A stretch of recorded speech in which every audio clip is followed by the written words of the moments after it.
Yeah, really. In the nothing. I'd rather not look like we're in the empty house. I don't wear them, like, it can still pick me up though, right? If I just leave it here, it'll still pick me up. Is that fine? Hey Claire, yeah?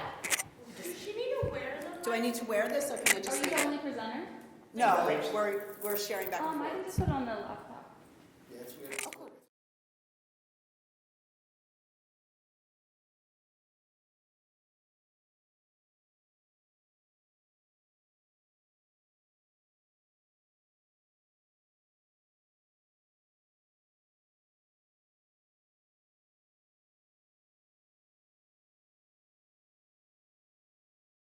Thank you guys for coming, our audience in-house, and welcome to anyone else who is joining us online. This is our semi-monthly graduate college professional development. One of the major functions of the graduate college is to provide resources and advocacy for graduate students that transcend the particular classrooms and departments within which they work. Our professional development series started this year. Has featured events focusing on research, funding, and most recently, the most recent one focused on graduate college professional development. We're going to move ahead with our presentation. Our three presenters today are joining us from the Online Learning Council.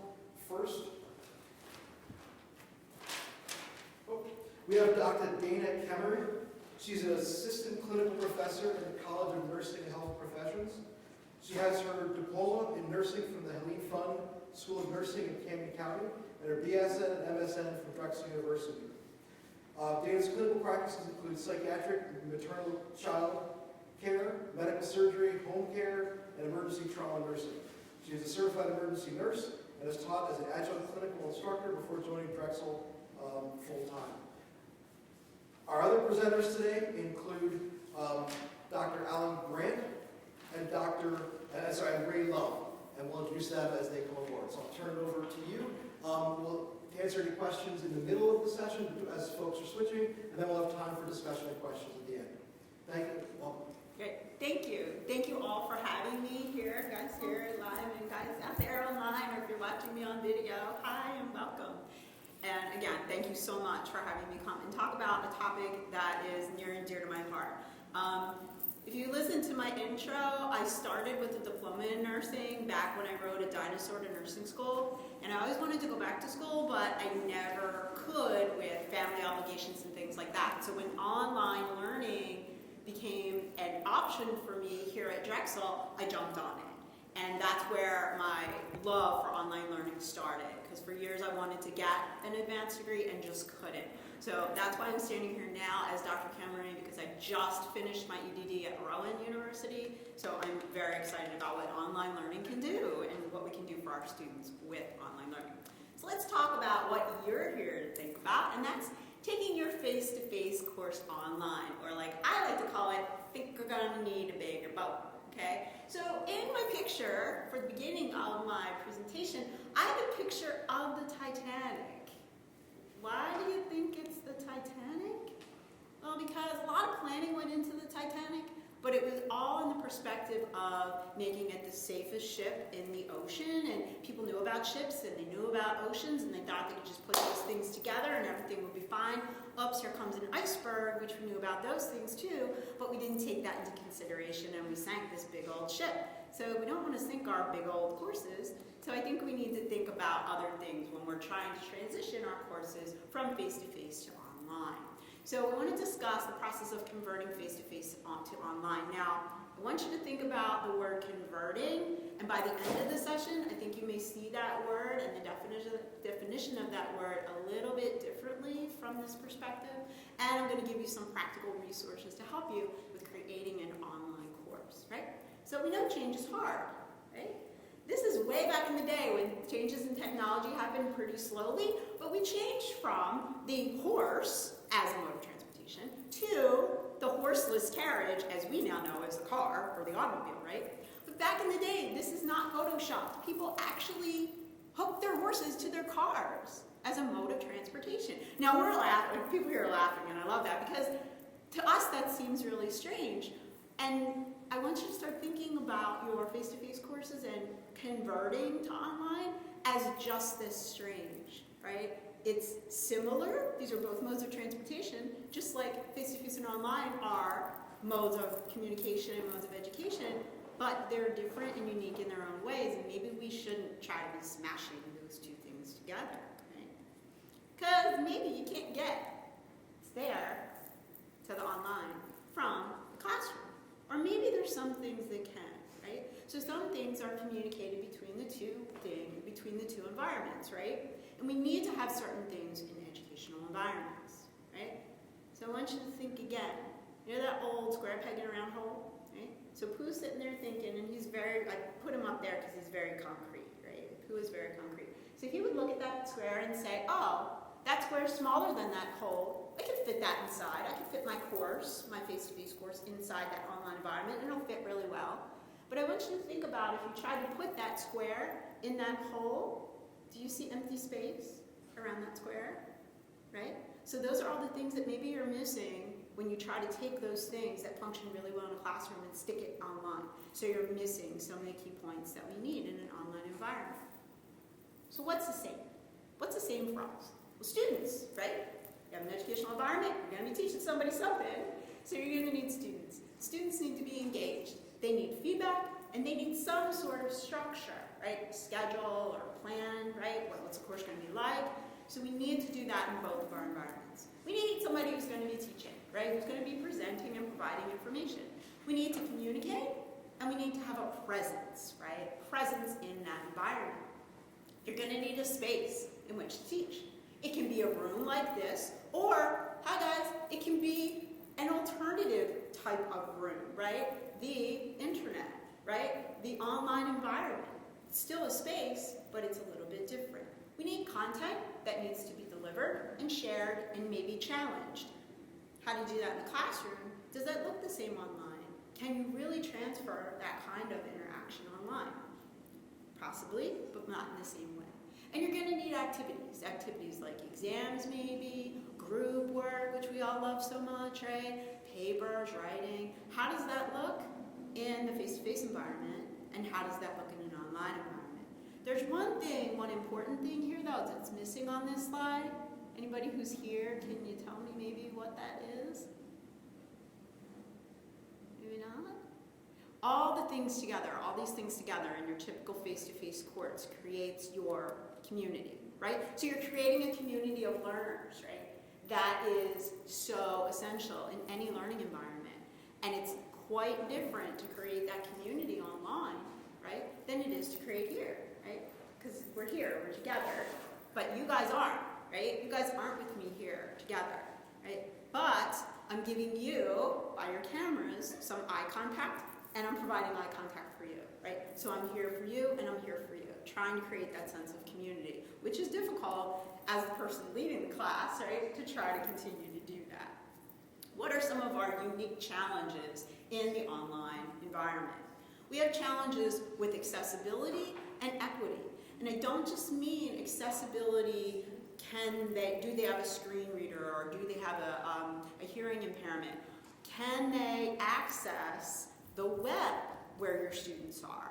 Do they have a stable internet connection, right? Is that equitable between all of your students in an online environment? Do they have the necessary computer literacy to be able to function in an online environment, right? If you're in a face-to-face class, your students get the room number on campus, hopefully have a campus map, and everybody can find the room, we hope, right? But there are ways that we get them into the room to find the room.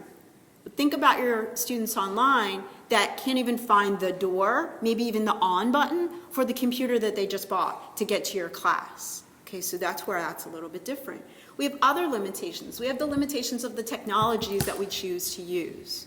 What type of technologies we use. Does this require a lot of bandwidth, and the students don't have that? You know, is the technology so complex and convoluted that the students can't figure out how to use it? So they never get to the learning because they're still trying to learn how to get through the thing so they can learn the content, right? So they're having issues with that. The students are limited, right? Not just by their location, but maybe by the way that they can interact with the system. Maybe just internally they're limited because they don't have the personal sense of scheduling themselves online time. Or maybe their belief in online education is a little bit different. That online means anytime, anywhere, and in 10 weeks I can do all of my coursework at the end and still get through the course, right? I don't need to interact. Faculty limitations, do you as a faculty member understand how to use the software that you're using in your course? Have you connected all the things correctly in your course so that it makes sense to a student as well as makes sense to you? Do you understand your classroom, your learning management system, and what it can do for you, right?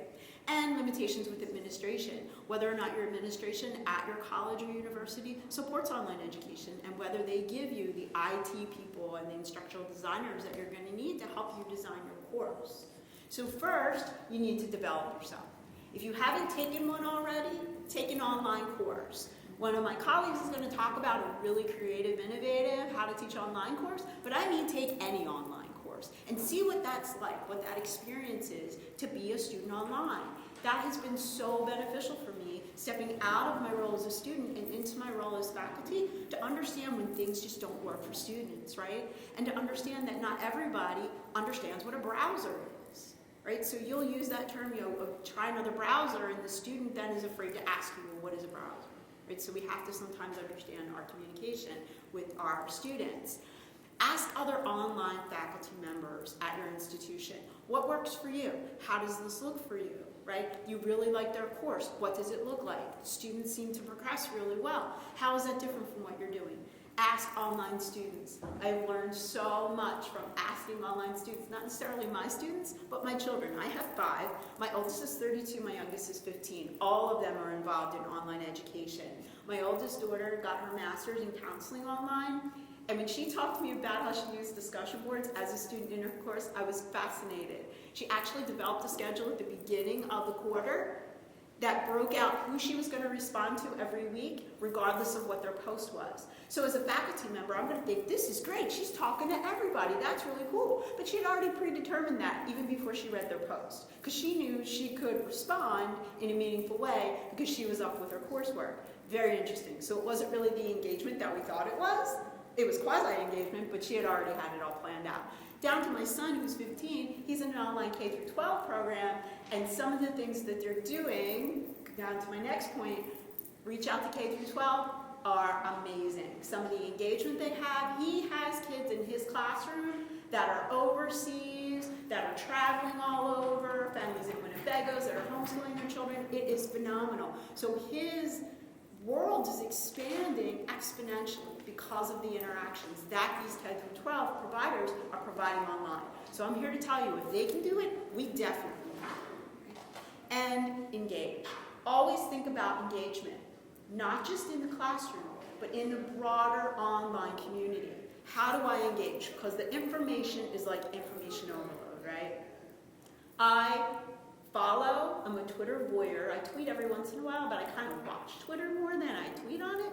And I look, what's coming up? What's next? Who's talking about new and cool things? I follow people who are doing cool things, right? Or I follow those online technologies that I'm interested in using or that I'm currently using. So I know when there's a service interruption, so I can then quickly email my students, don't worry, turn it down, it's not you. Or that they're thinking about making a change to their system, right? And we can comment back to them, or you know it's coming, so you can kind of prepare before that change comes, right? I also am very selective about the blogging that I look at and sometimes blog on, like for Blackboard. So Blackboard has a blog, and there's multiple blogs within the Blackboard community. So I follow 1 or 2 selectively so that I know what's coming at me as an educator. And I can talk to other educators that are using the system and get really great ideas about what they're doing, right? So it's all about engaging yourself and continuing to develop yourself. That's just an example of one of the books that I've read that I think is pretty cool, creating a sense of presence in online teaching, which is really important. Okay, so let's go into digital courseware, or like you guys probably think of this as learning technologies. There are all kinds of stuff there, right? You've got Padlet, Turnitin, Wikis, Play Post-it, virtual reality, augmented reality. You will be overwhelmed when you take a look or try to take a look at everything that's available to you, right? Somebody who tries to condense that down, and it's a really good resource, and it's free, by the way, is Adding Some Tech Variety by Dr. Bonk. Okay? There's a link on his website where you can download his book for free. He's got multiple technologies in there, multiple suggestions of people that are talking about it, that have read the book, they blog on it. It's great, but it's still overwhelming, right? How do you know that Twitter is going to work in your course for what you need to do with it, right? You can maybe find somebody here or there that's using it, but you're not really sure. So how do you pare this down so you avoid this? A course where you've got everything all the time, like a gamer on steroids, right? Oh, I just want to do all of it. And they're also pretty and shiny, right? And also tempting, right? Say you need a plan, right? A plan. We all need a plan when we're starting out on a new journey. This is a book by Dr. Scott Warnick. He works here at Drexel. I love him. He writes about teaching writing online, right? How and why to do it. The reason I love Scott's book is it's really practical for a lot of reasons, right? And part of what I do is teach students writing in the nursing program, so it's very helpful. But specifically, I like here on page 20 and 21, he gives you a plan for deciding what technology you need or you might want to use in your course. By interrogating your pedagogical need, what do you need to do in the course? Thinking about the technology you have already maybe in your LMS, like LMS email or things like that, discussion boards. The availability, where is it housed in the course? Is it a plugin? Is it part of my LMS? And about training for you. Do I really know how to use this, or I just know it's kind of there? And by taking just this simple a template, you can break out the things you want to do in your course, that you need to do in your course, that you do now face-to-face, right?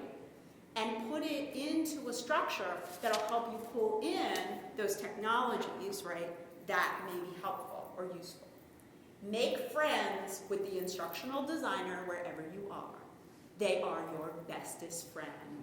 They know all about the cool things, but they're not as enamored with all the shininess like we are as faculty. They know how it works, right? So they'll ask you questions like, well, what are you going to do with that? Why do you want to use discussion board? Why don't you use a voice thread? Or why don't you use a PrenNet?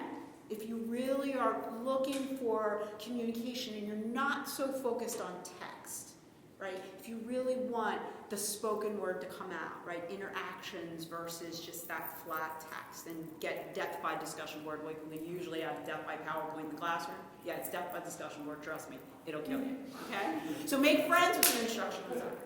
Quality matters, okay, so what is that? Quality matters is a way to look at your course, interrogate your course, either as you're building it or after it's built, right? It gives you some idea how your courses are aligned, how your courses align together, how it looks to a student, right? How a student's going to be able to navigate that course.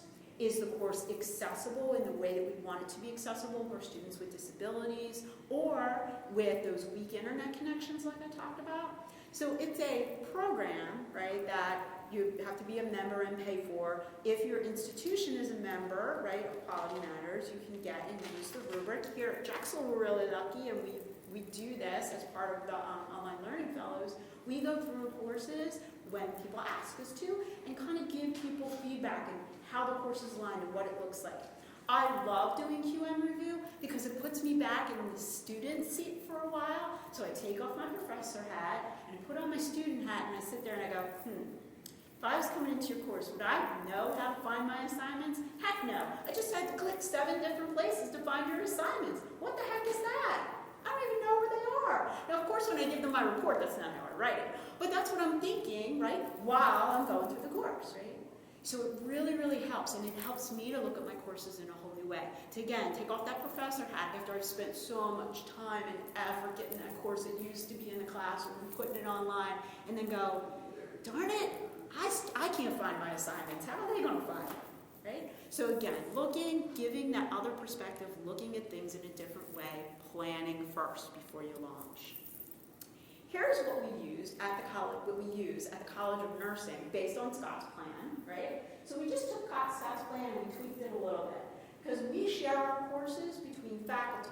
So as the chair of a course, it owns the course, it develops the course, and then we shoot it out to other faculty members. The thing that we found that was missing here was the complexity that we want you to use this digital courseware. So this is an example from my course, and I expect my faculty to be at a mid-level, almost an expert level when they're using Turnitin with students. Because my expectation in Turnitin that is not just a plagiarism checker, I use it for peer review, I use it for faculty members being able to track assignments by using definitive quick marks that are linked to a certain part of the rubric and of the abstract that we want the students to write. So it's really drilled down for alignment purposes, but if faculty don't understand how to use it, how I'm expecting them to use it, they won't go and get that other training because they know how to open Turnitin, right? And they know how to read the similarity index.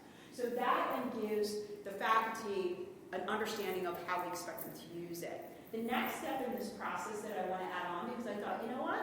If I'm making it very clear to faculty the extent I need you to use it, I also need to make it clear to my students. So I'm going to start providing this for my students as part of my syllabus and say, okay, you're coming into my course and here's what you need to know. I expect you to be able to use Turnitin on this level. I expect you to be able to use email on this level or whatever else we're using, a PrenNet or Practice or VoiceThread or whatever. So that way students coming in, if they need that additional technology boost, they can watch training videos. If you're not sure of this, here's the training video in the course that'll get you up to speed. That sort of thing. So it becomes a communication tool. And again, remember, your presence, your engagement, your communication are going to be different for when you're communicating with your in-class students, right? Because if I want you to use something in class, I can show you that instructional video when we're all together, right? Or I can make sure that everybody watches it. When we're online, I've got students watching that video at 2 a.m., I've got students watching it at 5 o'clock at night, whenever, all different times, from all different time zones, right? So usually in an online course, not together. It's usually asynchronous. So how do we tame this beast, right? This big old beast of digital courseware. We're at Drexel, so I had to put a dragon on the slide, so I chose this one. You gotta find out what your purpose is, right? What is my purpose? Why am I using this technology, and how does it align with my course?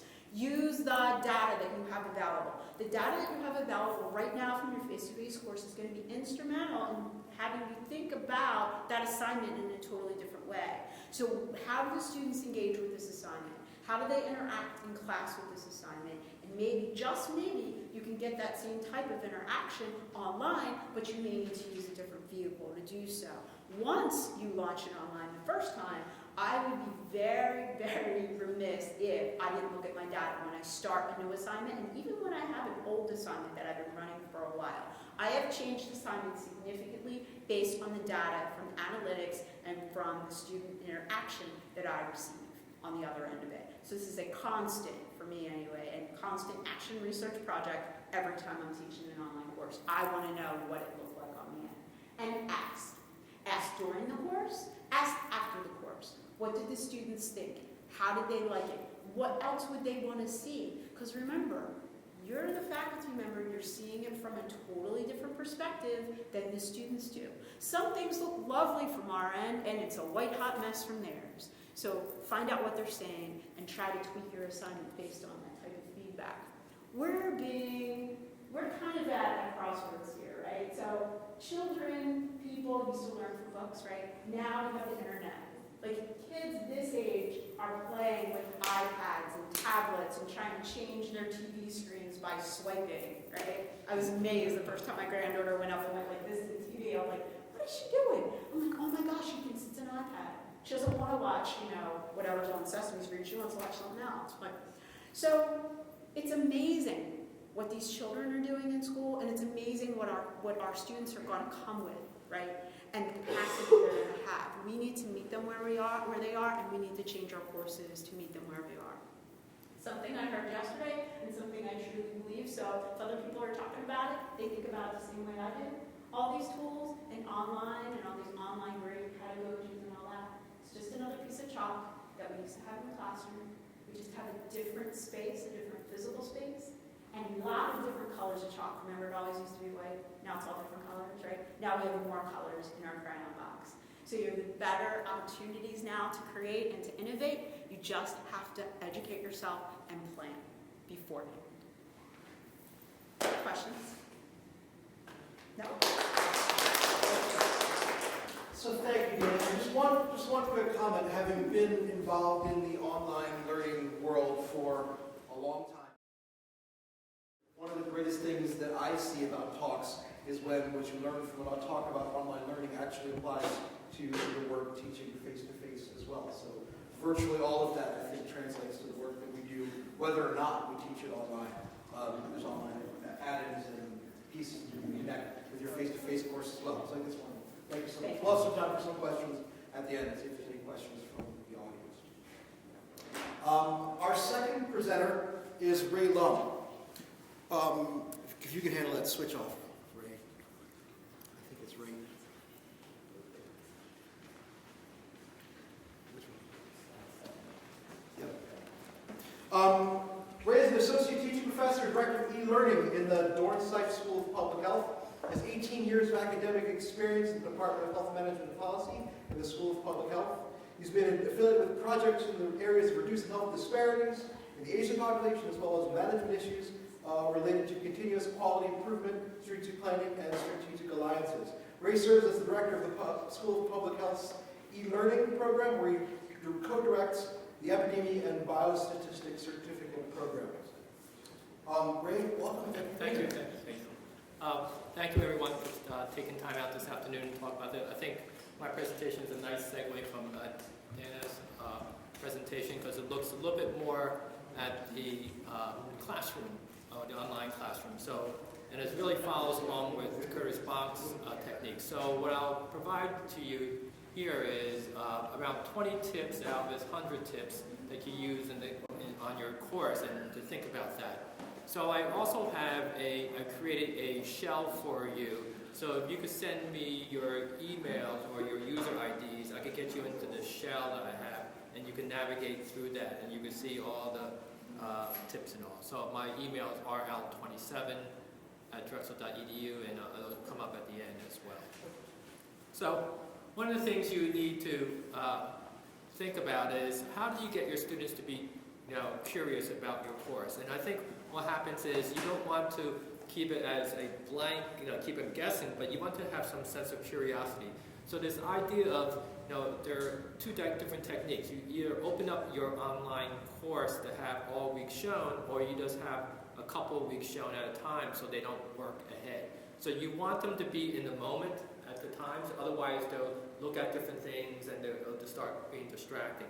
So a good idea is, you provide them the syllabus for overall context of the course, but also as you roll out your weeks of your course, just do it 1 week at a time. You give them the first couple of weeks, and then depending on what the subject matter is. And also teach just in time. In other words, don't talk too far ahead. Just keep them in the moment and have the assignments due. Have enough information to get the assignments due, and scaffold your events and all. So that's important. And one of the things you need to think about as well is also think about, it's important to set the tone and climate of the course. It's very, very similar when you come in to your class very first day in the face-to-face, they're very curious what's going on, or is it going to be hard, is it easy? So you have to set that at the very beginning. So you want to be as transparent as possible. So we have like a welcome video, and as much as people don't like to have themselves seen, faculty or teaching assistants seen, students find that very helpful. So you should be able to do a 2-minute clip or something like that, just to introduce yourselves, put you on the spot and that level of comfort, and also places a face with a name and your characteristics. Because if you're just doing discussion boards, you're not going to be able to get a good context of that. So it's important to have either audio or video at some point.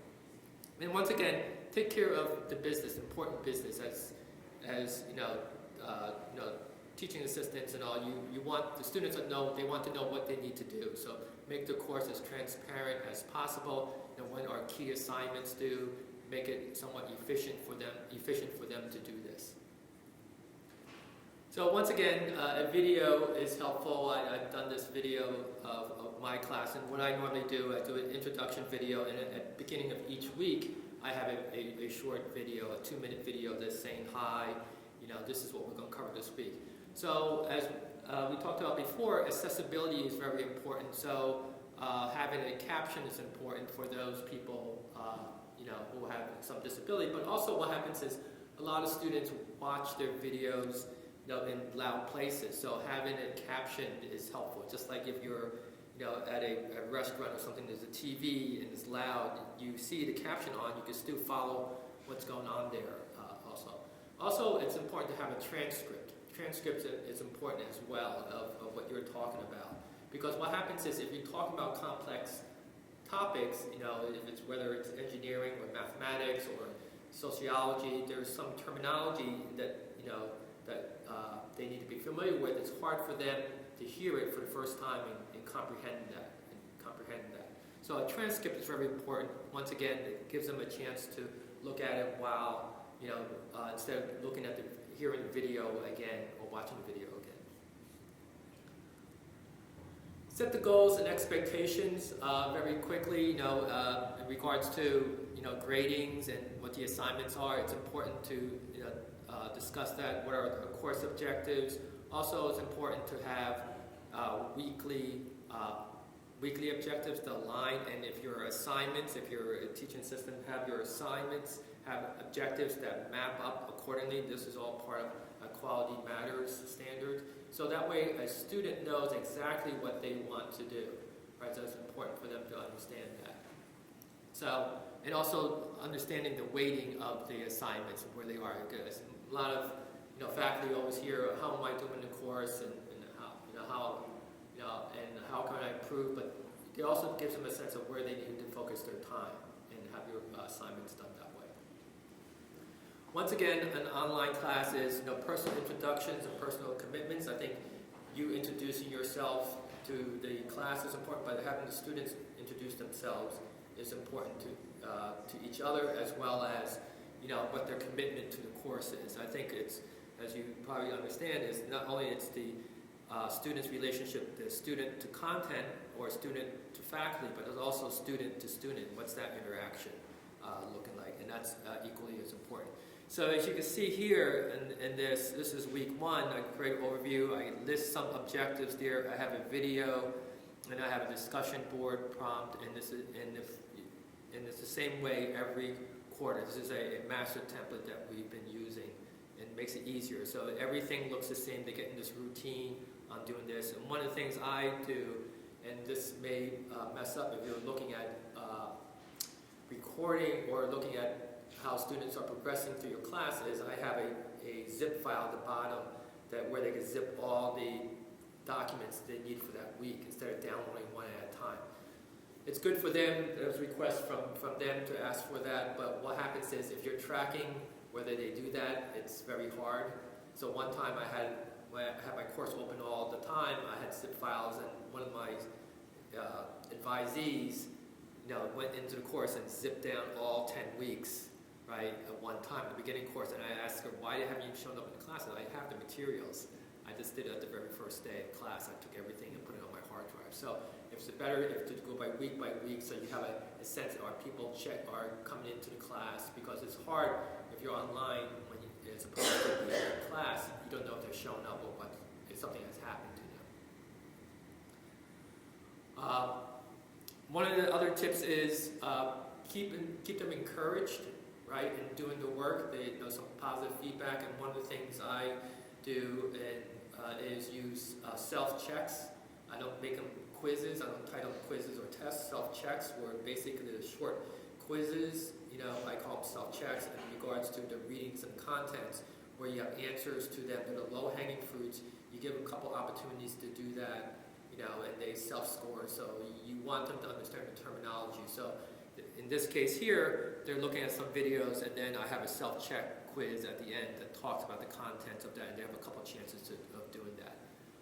One way of thinking about that is it's very similar to what we do as faculty when we do IRB, certifications.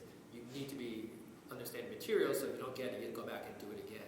But here, you don't want them to game it, so I normally give them 3 chances to do that, but they're pretty good at that. So it gives them a sense of encouragement, and they're moving along, and then you have a sense of, are they grasping the materials? In regards to your assignments, in regards to your class, as the professors or as a teaching assistant, you want to make sure that your activities are very interactive and very relevant. So in this case, I have something is writing an issue brief on health departments and using informatics.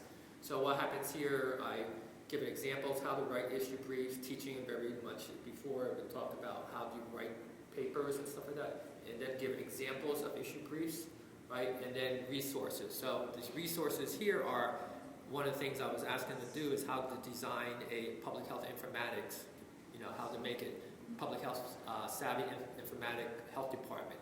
So there's a video that's very engaging that talks about that. It's from the CDC, and there's other links and materials there. So you make it very relevant and very active in regards to doing that. And then, I think what happens just reading is a challenge. Like you said, if you're just reading articles, it's very fast, but I think also other medias, that these are using multimedia vignettes and stuff like that. If you listen to NPR clips or little videos, these are videos from the CDC or other sources and all. And once again, at the very end, I have examples of my briefs, like what the assignment looks like. And then once again, at the very end, I have a discussion prompt, get into the routine of what's the reflection. So you keep them constantly engaged. Even though they have an assignment, is what are they learning from that? Keep them engaged all the time. The other way of keeping them curious is, I think what happens is, you do not need to do this alone. The library has excellent resources where if you want to have them do research, have them help you set up a web page to do this.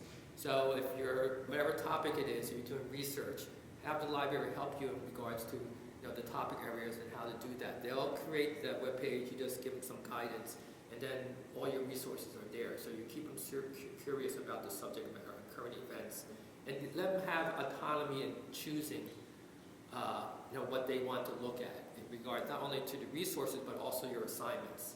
I think what happens is a lot of times the teaching assistants or the faculty only give them one option of what they could do. If you have multiple assignments, multiple topics, or multiple ways of doing that, allow them choices.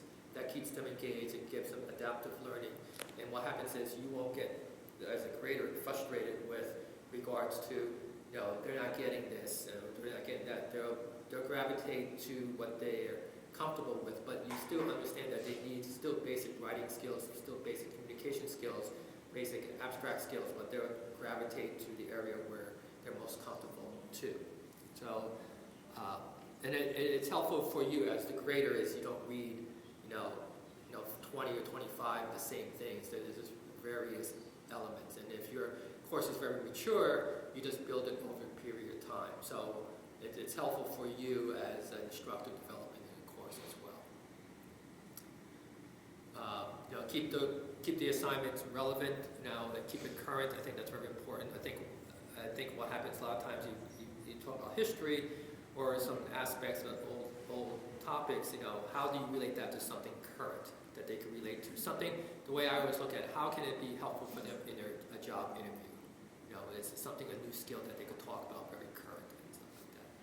Also, provide some variety in the things that you're doing, the way you're presenting your topics or interactions. For example, I gave them videos to watch of readings, article readings, textbook readings. But also what happens is, instead of the discussion board, instead of 10 weeks at the same discussion board, I changed it to use Apronet, right, which is a video dialogue, right, where you ask a question, they respond in video, and you have a rubric in regards to doing that, right? So that you need to scaffold that over a period of time. First time they introduce it, how they do that, it's like the very first time you video that. So one of the things I've done was the first time they video, they're in their sweats and hoodies and doing those type of things. So what happens the next time I do this, I ask them to be more professional context, because if you're a professional, you'll be on conference calls or web cams and stuff like that, video conferences and stuff like that. So how do you see yourself presenting professionally? So, I have my instructional designer, Alyssa, she was in her hoodie and stuff the first time. Now she cleaned herself up a little bit, the way you articulate. So you're building skills along with knowledge. And this is a good way of doing that. So a lot of times when you're at conferences and stuff like that, this is another exercise that I had was they created a poster presentation, and then I asked them, to do, give me a 2-minute speech on something. A person comes up with public health experience, how's that different if a person comes up with informatic experience? So give me a 2 minutes, so how do you compare those two? So it's an oral presentation, so it trains them orally. So if you write it, it's different than an oral presentation, just like if you're a poster at a conference. So change that up a little bit. Also what happens is, I think you also create some tension in regards to your assignments. In other words, peer reviews or some criticisms. I think it's good. Here's a case where I've had them do a animation for their project. In other words, it was a part of a grant. Give me a 2-minute social marketing piece on how do you change public health issues and how do you get funding for that, right? And so everyone, it was sort of a team project, and they created a video. But in the meantime, this was done in VoiceThread. But in the meantime, I have discussion boards, discussions in VoiceThread to build their competence and stuff. So you're scaffolding along the way for the big project. So keep that in mind as you think about that. And then you create some comments, right? Everyone comments on that, so they're used to get criticized on those and making changes on that. So this issue of challenging them and creating some tension on them it's good for them. It's a learning experience, just like you get challenged. It makes your presentations better on this. So, and here's you see at the bottom, there are places where you can make comments. And what I do is I make comments as well, and I have them respond to those. They're not responding to my comments only, but I have it in my grading rubric that how are you responding to the others and what are the types of questions you are. So you as an instructor get a sense of a general tone on that. And once again, make sure that you have everything that's clarity in regards to your learning outcome. Engaging them is fun, having a good experience, but you also need to figure out, are they meeting those outcomes? So be very clear on your learning outcomes. So these are some tips here. You see these numbers here. These are the numbers of the tips from Bong's list of 100. And at the very end of this presentation is a list of the 100 tips in the categories of tone, encouragement, curiosity, variety, autonomy, relevance, interaction, engagement, tension, and yielding products. So those are broad categories that he gave 10 tips underneath there, but I just took one of my classes or a couple of my classes and showed you what I've done with that, so you could use that for yourself as well. So hopefully this is helpful. Once again, if you want to get access to the shell that I created, my email here is rl27@drexel.edu.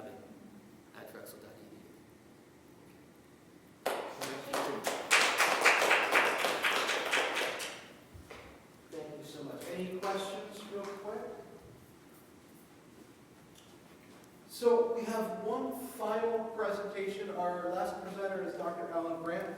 He's an associate professor in the School of Education, and I forgot to mention earlier, but I believe all three of these folks are fellows of the Online Learning Council and actively engaged in trying to improve the quality and dissemination of good quality work online here at Drexel. Alan's had more than 20 years of education experience prior to Drexel. He served as a teacher and in a variety of leadership roles in Louisiana. Alan was awarded the 2014 award for the Outstanding Distance Education Faculty, and we're lucky to have him. After Alan's talk, we'll have a few times for questions and comments. So thank you, Alan. Thanks, Jason, and thanks everybody for being here. Again, I'm Alan Grant from the School of Education, and so kind of reflecting upon what Dana and what Ray were talking about. They're doing such super things and such great things, and I was thinking about this, that you guys right now probably have more formal training and teaching online than most people at Drexel University, because you've come and you've seen, you've talked to these two and you've seen them and see what they have in their courses. So with that in mind, we kind of set out to fix that. And so as you can see, we've created 2 courses here at Drexel. One's called The Essentials of Online Teaching. The other is an Advanced Pedagogy and Design course. And so what I'm going to do today is I'm going to take you through those courses, how we designed them, what they look like, and how you can sign up to take these courses as well. And it's kind of been a labor of love, which has been between DUO, the School of Education, nursing and health professions, and also all the Online Learning Council fellows. And we think it's something that's way overdue. So basically, the first course is the Essentials of Online Teaching. And again, when you look at Drexel, there's always been pockets of these pedagogy courses for online that exist. So in public health, or in nursing, or in COAS, or even in the School of Education. So we saw this need. We wanted to make something that was kind of consolidated, something that was general enough, but specific enough, that we could put it out there to everybody here at Drexel, and they could benefit from getting some good basic online pedagogy. And kind of going over the things that Dana and Ray had talked about in looking at their classes. Now the audience for these courses are really anybody who's affiliated with teaching at Drexel, so new full-time faculty. A lot of people come in, they're professors, they're like the physics guy or gal, and they have no idea how to teach or teach online, quite frankly. Adjunct faculty, that's a population that I really worry about. Here at Drexel we have a lot of adjunct faculty, well, every university has a lot of adjunct faculty. We get them teaching, we throw them into a course, and a lot of times we might talk to them about, okay, here's your course, and this is what it looks like, and here's your syllabus, but we don't really give them any good formal training about how to really teach effectively online. Graduate assistants, TAs, folks who are teaching undergraduate classes, whatever it might be. Those new to Drexel. So a lot of people would come and they taught online at another university, but we want to kind of get them into the Drexel way. What is it like to teach in Blackboard? What are the tools that we have here at Drexel within Blackboard, and how do you best use them? And anybody else who considers themselves a novice online instructor. The course I'm about to show you is an experiential course. It's definitely learning by doing. In course 1, those who are taking the course are enrolled as students, and so they get the student experience. They have a faculty member who's an Online Learning Council fellow, like one of us. They facilitate the course, and they go through, the folks participating go through as students, so they see the student experience. And so they see how to, what does a wiki look like, and what is it like from the student experience? Or Ray showed you AppRenet, right? So what's it like to be part of that?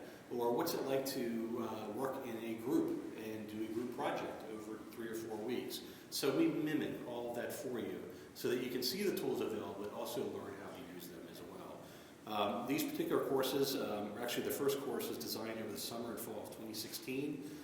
What we did is we piloted that course. We built it. First we had people like Ray take a look at it, then we piloted it. We had 2 pilots running with about 40 students that were interested in taking it. We had adjunct faculty, we had new faculty, we had experienced faculty, we ran the whole gamut. Then we looked at the end of the surveys, we interviewed people, we talked to them, we said, okay, how was the course? What do we need to do? What do we need to change? We've made all the changes, we gathered all that. We're almost done revising the courses, and we're set to roll this first course out April 17, I believe is the date. Ray had talked about engagement, and we have based this course on engagement. Student content, student-to-student, and student-to-teacher engagement. And it's 5 weeks long, and again, it's taught by the Online Learning Council Fellows. Now, the 5 weeks is kind of was a purposeful proposition that we did. A lot of people came back to us and said, there's no way we could get our faculty to take a 5-week course. And then we kind of pushed back and we said, well, there's really no way that you can really learn how to teach and understand online teaching without participating in something that has some length, that shows you the commitment that it takes, not only to be a teacher, but also to be a student in an online course. So we're kind of sticking with that 5 weeks, and knowing that we can't just say, oh, here's AppRenet, here's a wiki, here's a blog, but we need you to experience it so that you know how to deploy it, how to teach with it, and then reflect upon that and have great conversations with your peers about the course. So what I want to do now is I'm going to show you a little bit of course 1. And there it is. So this is course 1, and as you can see, It's kind of set up the way that Ray has his courses set up. And so we tried to mimic that. We wanted to have a welcome video that's in every week. You'll see the video here. It's closed captions. It's all that good stuff like that. And it talks about an overview of the course, which is something that we want all of our professors to do. Every week we want them to have some sort of an overview. I do a fresh one every week. I do it, right from my webcam, and I'm kind of like, hey students, how you doing? It's Dr. Grant. This is what we're doing this week. Went a little bit more formal with this one. We talk about we have learning objectives, we have really concrete task lists, as you can see. We have operational definitions, we have particular readings, all the good things that you would have in a good online course. We have videos and such, we have quizzes, we have discussions, etc. Moving into places like week 2, bear with me, we talk about the three types of engagement. We have all these really cool built-in media sessions that talk about engagement. So if I want to know about how do I engage with case studies, I can click on here. These little definitions pop up. We can add to them. So we really focus on them doing things.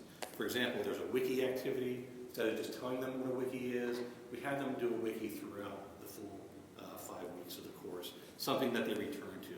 Because one thing that we find is that people teaching online, they kind of break everything into modules. Week 1, there it is, do some readings, have a discussion, and then we move to week 2. And we don't really tie everything together from week to week.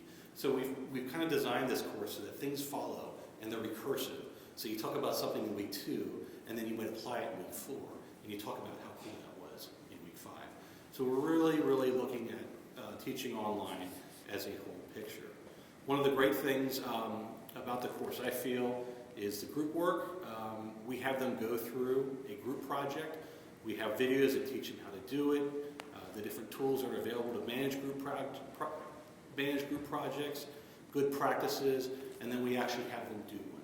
So our students who are professors, they get in, they have to meet with a group over a 2-week period, they have to find the time, they gotta get together, we give them all kinds of tools to get together, whether it's Collaborate or VoiceThread or whatever it might be, email, the telephone, doesn't matter. We have them build something. In this case, they build a very simple PowerPoint. You either present it in VoiceThread or they present it in Collaborate Ultra. They do a peer review, etc. They do a check-in, all the good things that we want them to do when they're doing a group project online. And so that is, in a nutshell, what this course is. And so what I wanted to do too is I wanted to show you, I wanted to show you some feedback that we got on the course. I'm going to play a quick video, and I'm going to take you into week 2. And this is one of our participants, and her name is MJ DiCarlo.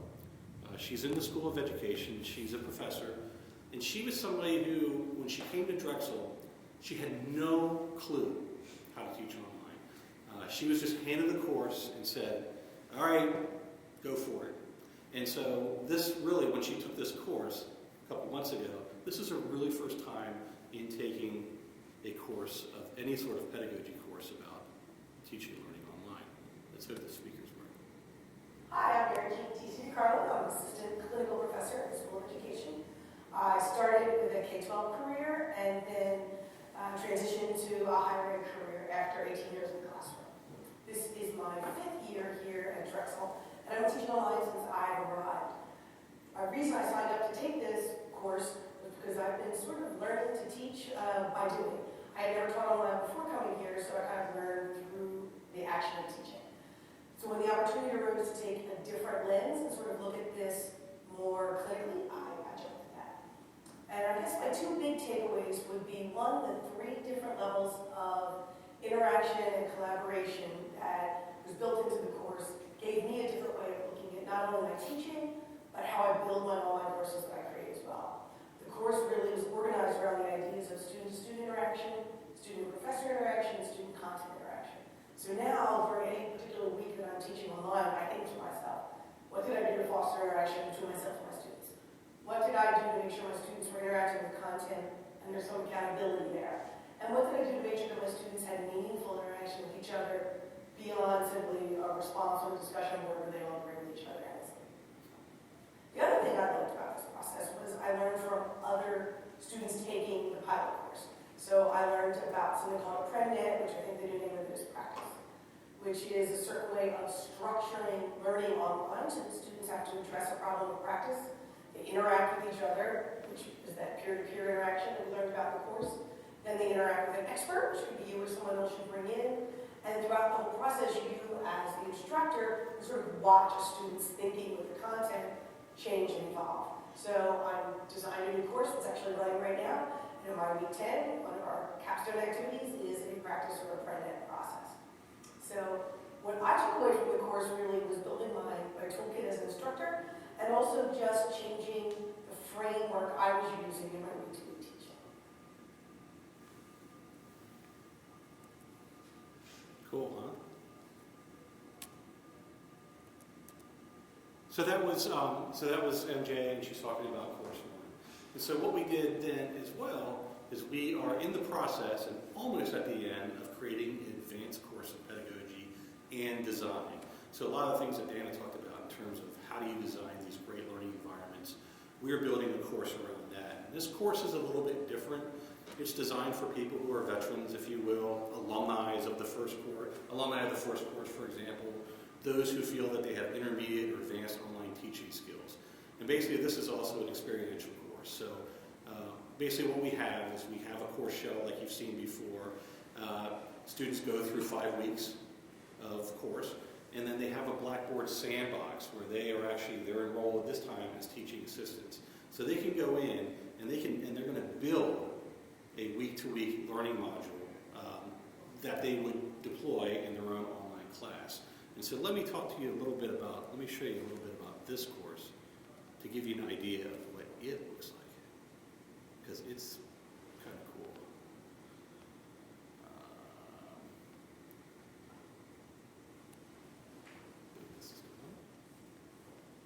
There we go. So as you'll see, this course is set up pretty much the same way. Again, the good design skills that we have, videos, learning objectives and such. And what we're doing here is a backwards design process. So going through weeks 1 through week 4, we talk to them first about learning objectives. You know, what are learning objectives? How do you write them? What is the importance of them? Why do we do that? And then they take all the skills that they learned in the first course and they start to build out content experiences based around their learning objectives. They build assessments. They might have a test, or they might have a quiz, or they might have an operating. They might have something that's going to assess what they learned. And then they put it all together into a basic learning module, like you see here, a weekly module. At the very end, after they build it, and along the way, they have peer-to-peer interaction. So they have a buddy or a couple of buddies who are in their sandbox with them, and they're going to go through the quality matter standards that have to deal with alignment of learning objectives and assessments and activities and such. And they're actually going to apply the QM process to the course as they're working in the course. So it's kind of this experiential course, building it with really good design practices, and really just starting with what is the most important, I think, in teaching anywhere, but either online or face-to-face, is what are your learning objectives? What are your course module objectives? What do you want people to learn? What do you want them to take away? Instead, that's what we're having them build in Course 2. Again, Course 2 is almost done. It's going to be piloted in the spring, and then we're going to roll it out just like we are rolling out Course 1. One thing I want to note, there was a design team for both these courses. Jonah Donaldson's a PhD student with us. Mary Jo Gardina is our chair in our teaching department. Samantha Mercanti-Anthony is our instructional designer. Karen Holtz in the School of Nursing and Health Professions, and I'm Alan Grant. So these courses, again, are open to anybody in Drexel. If you want to sign up, we ask you to just Google Drexel and Inspire, I-N-S-P-I-R-E. You go in the Professional Development tab, and you'll see all the workshops that are available for people to take. This workshop is in here. It starts on April 17th. If you have any questions, you want to take the course, you want to know a little bit more, you can get hold of me at acg48@drexel.edu, and I'm happy to help you either get enrolled or answer any questions that you have especially right now about course 1, or if you're someone who is really experienced and you want to participate in course 2, the design course, you can also let me know because we'll be looking for people for a pilot. Okay? So does anybody have any questions about this course, this program, or anything else, right? Anything, any questions that you have for any of the presenters here today? We're happy to answer them for you. So I wanted to thank you and the collective group on the last slide for that work. Having come to Drexel, I had to figure this out on my own, along with you. It's an amazing opportunity, and it's an amazing resource, and graduate students and folks are able to attend it.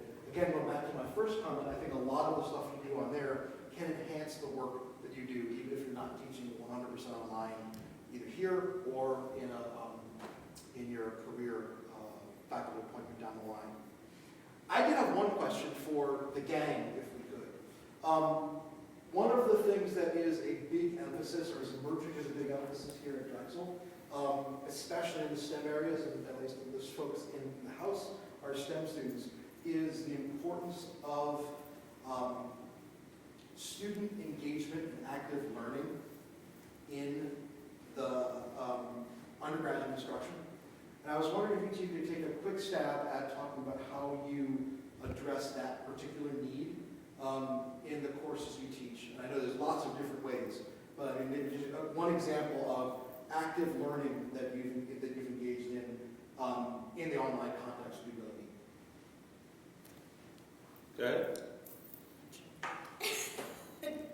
We come back to that. Yeah, come back. Ray? Let me think about that for a minute. Well, I think what happens, the way you engage them is, instead of just, I think what happens is the academics typically do something that's like paper-oriented or presentation, but if you do something media-oriented, like videos or social media, I think that's very helpful. It gets them engaged. I think we need to hook them early, right, and then do a reflection. I think it's critical is when they do something, that's skill-based and communication-based, that you hook it with a content-based. I think, for undergraduates, you're looking at certain skills.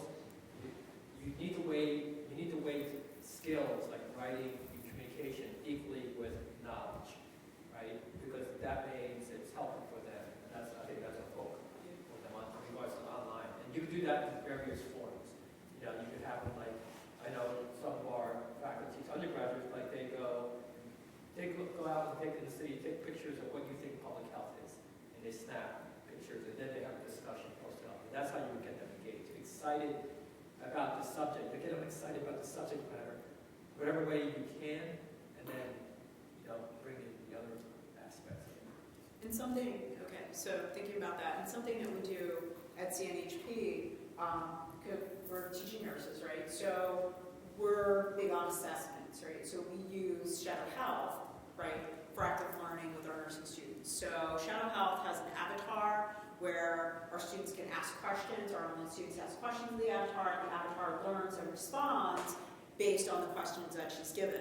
So if they're not asking a great assessment question, they're not getting great historical information from that virtual patient, and then they can't progress, or they can't answer the questions, or they can't, establish their care plan for the patient based on the response. So then they start learning how to ask better questions, how to take better histories. So that's one example that comes to mind. With some more of the online content that we use at CNHP for active learning would be something like in the virtual environment, we'll have meeting times where students can meet together and discuss typical healthcare-related problems. So we have a quality and safety course where students need to work together and create an answer for a healthcare-related problem or a healthcare-related issue. Well, they have to come forward with their own issues. So we don't give you an issue. They talk together, they create together, they figure out an issue from their various clinical environments. They're all practicing all over. These are RNs that are getting their BSN. So they'll come in with a bunch of problems. They'll decide together which problem they're going to try to fix based on the content that we're providing in the course. They get that, then clarified, okay, can we use this? Yes, go ahead. And then at the end, they work together to create a problem, but there's a lot of different changes going on in those communications, whether that's synchronous or asynchronous for the group, and they get to make those decisions, whether those are synchronous or asynchronous, and Yeah, and I can add to what they said, but I spent 7 years teaching kindergarten. I'm an early childhood teacher when I first started out, and I pretty much run every classroom like a kindergarten classroom. And don't laugh, but when you think about early childhood, when you think about kindergarten, we break our kids into small groups. We have them talking, we have them building, we have them experiencing the world. We have them outside, we have them rolling around the mud, we have them playing, we have them just really exploring and seeing what's out there in the world. And I think that's how you have to approach higher ed teaching in general, and especially online as well. Because online is all about engagement. You know, we talked about student-to-student engagement, right? That's what we want, that's what we do. And so we just get them doing things. And it's not like, a lot of times when you see an online class, it's like Ray said, a professor will throw up a PowerPoint and they'll just spray it out there to the world, and they just pray that hopefully they get the concept and that they've learned something. Whereas when you do the things that we've talked about today, they're actively creating their own experiences. Like instead of having them do discussion boards, I'll have them lead the discussion board or write their own discussion questions and have them lead their fellow peers through it. Just all these kinds of group processes that we talk about is really important. Is getting them to learn from each other, because the professor doesn't know everything. They don't know they know that much. It's this whole big world out there that you should learn from. And if you have a great classroom, you as a professor, you're going to learn right along with your students, and you're going to learn something new that then you can bring to another classroom. And that's what education is all about. So that's how I approach it. To follow up what Alan said, like for my class, I just ran this one on strategy for innovation change. I didn't have any PowerPoints. Right, so what happens is I had study guides, right, and study guides for videos, and then there's I didn't, have PowerPoint. So I think what happens is, we came here, we had PowerPoints, but you don't need to do that if you have another venue. And they said was pretty refreshing, because sometimes they don't find it useful unless you have notes and stuff like that. So, I think you just need to figure out what works, as a class. You're facilitating them together, like Alan said. If you break up into small groups, but you need to get, I think, as a faculty member, or a future faculty member, how to get comfortable with that. And I'll tell you a story. Is 2 or 3 years ago, Rich Rizito was here. We got together and talked about training, faculty to be able to teach, because what happens when you go applying for jobs, can you teach online? And that's a huge plus for you, because what happens if you don't have research money, you need something to hold you over it, and with some flexibility. But if you're able to teach online in a good quality manner, it's going to be a huge asset to that. Pretty soon it'll be a standard, but I think you're still pretty far ahead. That will be an asset. You have one-upsmanship when you're looking for a position, right? Maybe a couple years down the road, it may not be an advantage. If you don't have it, it might be a disadvantage. Because the way funding is, because of research and stuff like that. That's what, a couple of them who graduated, and were, doctoral students and stuff, they got their positions because they taught online, and on top of their research. And I'm here to tell you from a practical standpoint, there are institutions and there are faculty members that are teaching online, but what I warned you guys not to do, they're taking their in-class course and sticking it online. So there's PowerPoints where you're in class and you're for 2 hours listening to drone on and on. They voice over a PowerPoint, toss it up online, and there you go. That's their online course. So there's very minimal engagement. There's no interaction between students. There's no student to student. They'll put up a discussion board and everybody's posting, answering to a question, and they're not coming in and making suggestions or, giving encouragement or anything. There's no change up in the question midweek. That's fascinating to me. When I go in and I see a really good conversation going on and a great thread, I'm like, change up the question. You guys are really talking about something really cool over here on this thread. Let's pull that back into the rest of the class. Let's talk about it. Let's think about it. Like you would if we were having a conversation. Hi guys, online, live here in this room, right? So if you come up with a great idea, I want to showcase that. It's the same thing you have to do online. But not everybody knows how to do that, because not everybody thinks about engagement when they're teaching online. So I think that if you learn how to teach online and learn how to use that space effectively, you will be much more marketable, even in a market where a lot of people know that quotes have to. Bad pedagogy is bad pedagogy. Exactly. And good So, just one kind of extension, I think, to connect with some of the, a significant portion of our grad students from the sciences, we have found, or me and some colleagues have found success in using online small group collaboration to share and get feedback on homework sets and problem sets, and then using that work as a catalyst for conversations about the kinds of errors that students make, so students can learn from themselves about errors and different kinds of strategies, different approaches, different ways to engage the problem, that emerges from them actually trying to make sense of what each other does, which is a learning opportunity that's beyond what you typically get when you're doing homework problems and homework sets. And I think that connects to some level with the model in physics that, if you don't know much about, you will at some point with regards to the undergraduates' STEM education reform. I think there's a lot of opportunity, a lot of connections between those two as well, or potential connections that we need, have yet to capitalize in those areas as well. What also you need to do is when you see them collaborate, you're watching them, you just need to make sure that the way you write your objectives are broad enough to cover that, and also your assessment is aligned with that. I think students, we see it in our small groups, even on Facebook, that they go off and talk about these things. It's all great, and stuff like that. The faculty member is great, but when it comes to assessment, it's not even mentioned here. So it's why you bother. So you just need to be careful that if you haven't brought up your assessment, that you need to somehow incorporate those elements on that. And that's the way to do it if you have choices. Here are some questions, here's an assessment, pick a couple of questions from each category to write about. So then they'll write something that they're comfortable with, that is about choice. But you have to make sure that they're covering the competencies that you want as well, right? And it takes a lot of work on you, but otherwise what happens at the end of the term evaluations, you get these things, and it says, oh, it doesn't line up, or, and they get frustrated. You want to engage them, encourage them. You want to assess their learning, that they're looking towards you to be taught, right? They're looking as a teacher, which goes back to Alan's classes, they teach pedagogy. You're looking at them to learn, which is a chasm sometimes in between. So you just need to make sure that, in regards to the outcomes on your assessment components, that you do capture that. Otherwise, it's gonna tumble. And just practice. One of the things is, you're here, I don't know what year you guys are, second, third year, but you have a couple years to do this. What I normally do is I change about 20% of my class when I roll it out. It's very hard to re-gut your class in content and pedagogy at one time. So pick what you want to change, practice it in each of your classes. If you're teaching a class, so therefore you gain skills along the way.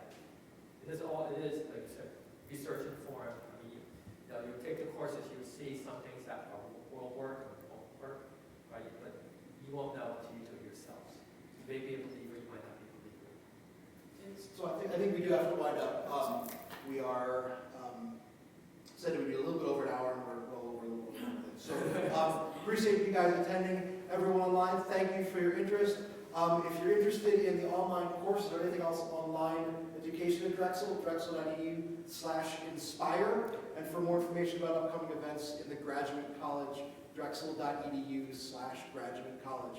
Thanks so much for coming. Really appreciate you guys coming during the break week. Thanks. And thank you to the presenters.